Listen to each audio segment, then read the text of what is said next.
مہوش مسعود راولپنڈی سے پوچھتی ہیں ناخن کتنے بڑھا سکتے ہیں؟ مجھے ایک عالمہ نے کہا ہے کہ آپ جتنے لمبے چاہے ناخن بڑھا سکتی ہیں اور اس پر پالش بھی لگا سکتی ہیں، مگر شرط یہ ہے کہ آپ وضو اور غسل میں ناخنوں کے اندر پانی پہنچا سکیں۔ کیا یہ بات صحیح ہے؟ بالکل بھی صحیح نہیں ہے۔ جیسے کہتے ہیں نا کہ نیم حکیم خطرہ جان تو نیم عالمہ خطرہ ایمان والی بات ہے۔ یہ رسول اللہ صلی اللہ علیہ وسلم نے صحیح حدیث میں ناخنوں کو اور جو غیر ضروری بال ہیں ان کو کاٹنے کا حکم دیا ہے، اور یہ تغییر خلق اللہ بھی ہے۔ قرآن مجید میں اللہ تعالیٰ کا حکم ہے، اللہ تعالیٰ کا ارشاد ہے کہ شیطان نے قسم اٹھائی تھی اللہ کے سامنے کہ اے اللہ کہ میں ان کو تیری تخلیق سے دور کر دوں گا، فَلَا يُغَيِّرُنَّ خَلْقَ اللَّهِ، یہ تیری بنائی ہوئی تخلیق کو تبدیل کریں گے۔ تو انسان کی جو اللہ نے نیچر بنائی ہے وہ ناخنوں کو کاٹنا اور غیر ضروری بالوں کو چھوٹا کرنا۔ رسول اللہ صلی اللہ علیہ وسلم نے ارشاد فرمایا 10 چیزیں پیغمبروں کی فطرت ہیں، پیغمبروں کی سنت ہیں، اور ایک حدیث میں یہ بھی آتا ہے کہ یہ خصال فطرت میں سے ہیں، یعنی نیچر میں سے ہیں۔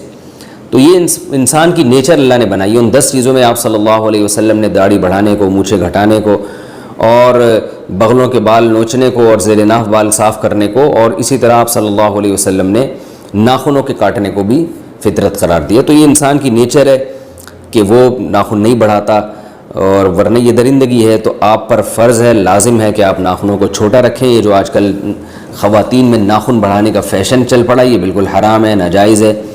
ہاں، اگر آپ کے ناخن بڑے ہیں تو ایک الگ گناہ ہے، اور اگر اس پہ نیل پالش لگائی جا رہی ہے جس سے پانی ناخنوں میں نہیں جا رہا تو وہ الگ گناہ ہے۔ تو نیل پالش کے علاوہ کوئی اور کلر استعمال کیا جا سکتا ہے۔ اور غسل میں بھی بعض دفعہ فرق پڑ جاتا ہے، ناخن بڑے ہوتے ہیں اس میں میل جم جاتا ہے تو پھر غسل نہیں ہوگا۔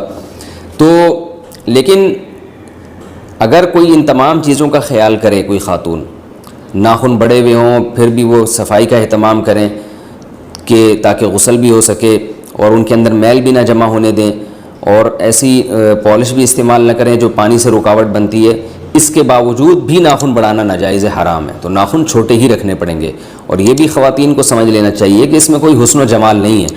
ہر الٹی چیز جو یورپ ہمارے سامنے پیش کر دے اور ہم اسے لینا شروع کر دیں، یہ کوئی عقل مندی کا کام نہیں ہوتا۔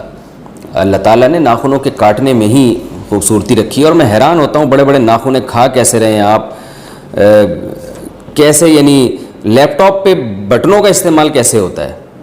میں ایک دفعہ جہاز میں تھا، میرے ساتھ کوئی خاتون تھی، اتنے بڑے بڑے چھرے جیسے ناخن، تو وہ میں دیکھ رہا تھا کہ ان کو لیپ ٹاپ کے استعمال کرنے میں اچھی خاصی ٹینشن ہو رہی تھی۔ تو یہ بھی اپنے آپ کو ایک عذاب میں ڈالا ہوا ہے کہ نہ آپ لیپ ٹاپ پہ کی پیڈ کے بٹن دبا سکتے ہیں، نہ آپ کھانا جب آپ کھائیں گے تو آپ کے ناخن اس میں جو چھروں کی طرح جو ناخن ہیں وہ ڈوب رہے ہیں، اور چلتے پھرتے وہ ناخن لگ جاتے ہیں۔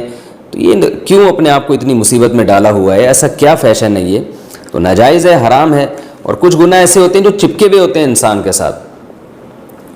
بعض دفعہ انسان کوئی گناہ کرتا ہے، توبہ کر لیتا ہے، وہ گناہ ختم ہو جاتا ہے، یعنی سچی توبہ کرتا ہے۔ لیکن یہ گناہ ایسا ہے، داڑھی کاٹنے کا گناہ یا ناخن بڑھانے کا گناہ، یہ گناہ تو 24 گھنٹے آپ کے ساتھ چپکا ہوا ہے۔